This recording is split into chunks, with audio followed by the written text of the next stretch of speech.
إسرائيل اللعنة على اليهود اللعنة على اليهود الناصر الإسلام لبيك يا أقصى لبيك يا أقصى. Kelompok Houthi Yaman dilaporkan menyerang dan meledakkan kapal kargo Eternity Sea di Laut Merah pada Senin 7 Juli. Tidak hanya itu, Houthi juga diduga menculik 7 awak kapal yang tengah menyelamatkan diri dengan menyebur ke laut saat penyergapan berlangsung. Diketahui para awak kapal itu terombang-ambing lebih dari 24 jam di Laut Merah sebelum diselamatkan Houthi Yaman. Selain itu, 4 orang dikabarkan tewas, sementara 14 lainnya masih dalam pencarian. Mengutip Tribunnews.com pada Kamis 10 Juli 2025, kelompok bersenjata Houthi Yaman mengaku bertanggung jawab atas serangan tersebut. Hal tersebut lantas memicu kekhawatiran dan menguatkan fakta mereka mungkin menculik beberapa pelaut yang hilang.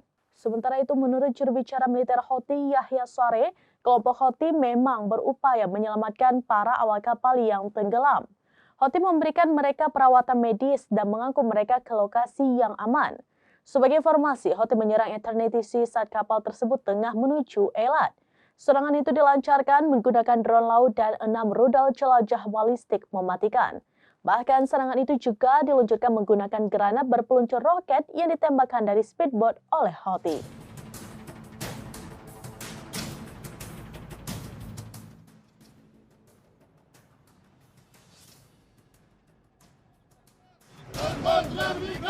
الموت لإسرائيل اللعنة على اليهود الناصر الإسلام لبيك يا أقصى لبيك يا أقصى لبيك يا أقصى الله أكبر. Demikian informasi terkini Syedar Alun. Saksikan terus beragam informasi lainnya. Coba like dan share seluruh akun serambinius.com. Download Tribun X sekarang. Menghadirkan lokal menjadi Indonesia.